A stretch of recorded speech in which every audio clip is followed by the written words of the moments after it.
Hello and welcome to another video. In this video I am reviewing my Silky Outback Pocketboy folding saw. A really handy little saw and a good tool for the outdoors. If you'd like to hear all about it, keep watching. See you in a mo.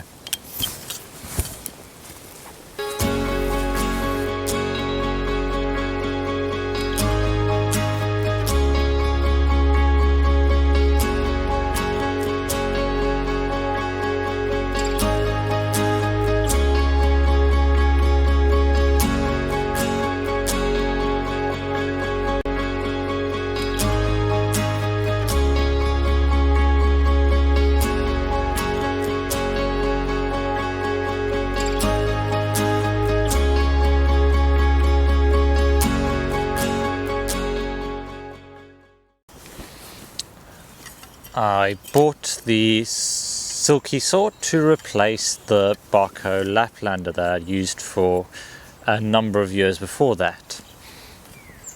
I got on pretty well with the Laplander, but it was only when I got introduced to more conservation work and I was doing a lot of heavy felling, limbing and so on that I started to look for something that had a bit of edge, and I'd heard really good things about Silky saws, so I bought myself a full-size sheathed Silky saw, I think something like Gomtaro, like that, and that was brilliant. Silky saws cut beautifully, knife through butter. It was a real pleasure to use. So when my barco started getting a little bit worn, you can see the friction coating started to come away from the blade, and I started bending the tips a bit and the teeth just started losing their edge. I looked for a replacement Silky, and it was right at the time that they brought out their Outback range, which is primarily designed for woodsman use. So compared to the regular Silkies, which are more of a pruning saw, used more for traditional forestry, landscape, so on, these ones are designed, as I said, particularly for, say, the bushcraft community. So they have a composite handle, they have a coated blade that resists resin, and it's all in a very sturdy package. As I said, I've been getting on really well with it. Some of the things that I really like is the cutting power of these teeth. They do really well. It doesn't take me long to get through most small hazel stems and basically anything that I put it to. I also really like the handle. The handle is a composite material rather than the plastic or rubber that Silky is traditionally used, and it's pretty grippy even when it gets wet, even when you're cold. It's a very grippy handle. I do like that. And for me, it's just about the right size. Now there are two things that I don't like about this saw. First of all, you can see it clicks open, nice solid action. But if you are holding the saw a little bit too far up, you can easily activate the button again, and what happens, you're sawing, it'll lock into that position, which is massively frustrating. I'm not even sure what that is for. Someone comments will likely let me know, but I've never used it that angle. It's just been frustrating. The regular angle works just fine for 99% of what I do.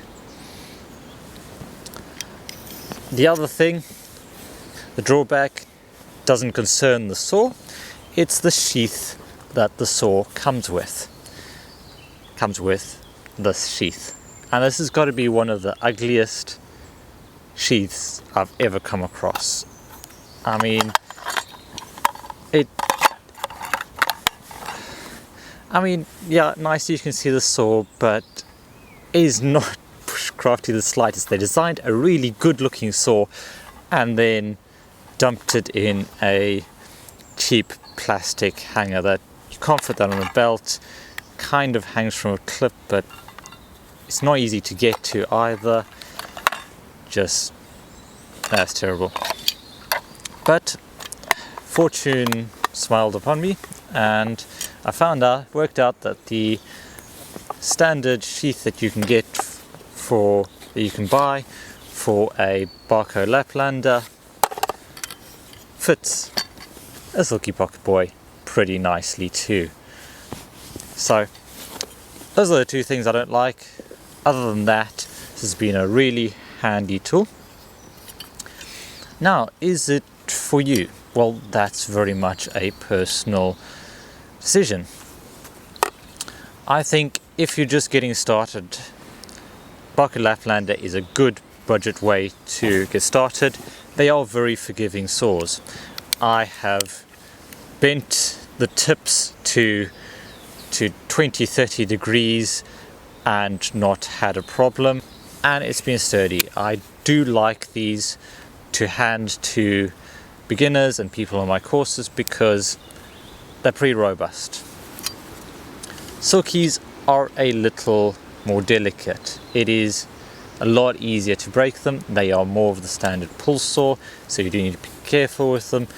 But with a more experienced user and someone who does a lot of work in the outdoors, who wants that efficiency, they're a really good option. So I hope this video has helped you and maybe given you some answers into which one of these saws you would be interested in, and whether the Silky Outback Pocketboy might be worth it for you. Just say thanks for watching, and I'll see you all in the next video.